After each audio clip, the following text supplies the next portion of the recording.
વડાપ્રધાનો ભોગ બનેલા નિર્દોષ ખેડૂતો પર ભાજપ સરકારે કરેલા દમન વિરુદ્ધ ખેડૂતોના સમર્થનમાં આમ આદમી પાર્ટીના રાષ્ટ્રીય સંયોજક શ્રી અરવિંદ કેજરીવાલ અને પંજાબના મુખ્યમંત્રી શ્રી ભગવંત માન સાહેબ પધારી રહ્યા છે।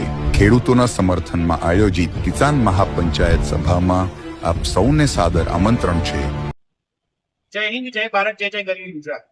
તારીખ 31 ઓક્ટોબર એટલે સરદાર વલ્લભભાઈ પટેલ સાહેબની, જેમને ખેડૂતોના નેતા છે, એમની જન્મ જયંતિ નિમિત્તે તેમજ ગુજરાતના અંદર જે રીતે ખેડૂતોનું શોષણ થઈ રહ્યું છે અને ખેડૂતો જ્યારે પોતાનું રજૂઆત કરે છે ત્યારે આ ભારતીય જનતા પાર્ટીની પોલીસે અને ભારતીય જનતા પાર્ટીના નેતાઓએ બંને ભેગા મળીને કાવતરા કરીને 90 વ્યક્તિઓને જેલમાં મૂક્યા છે।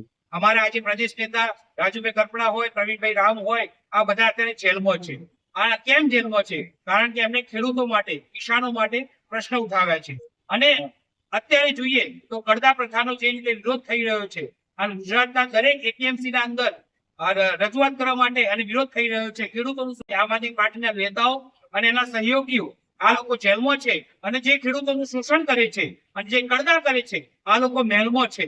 આ નીતિ સામે 31 ઓક્ટોબર 2025 ના રોજ 150મી જન્મ જયંતિ સરદાર વલ્લભભાઈ પટેલ સાહેબના જન્મ જયંતિ નિમિત્તે અરવિંદ કેજરીવાલ સાહેબ, આમ આદમી પાર્ટીના રાષ્ટ્રીય સંયોજક, તેમજ ભગવંત માન સાહેબ, મુખ્યમંત્રી પંજાબના, આ બંને મહાનુભાવો આવી રહ્યા છે અને ખેડૂતોનું સંમેલન કરી રહ્યા છે।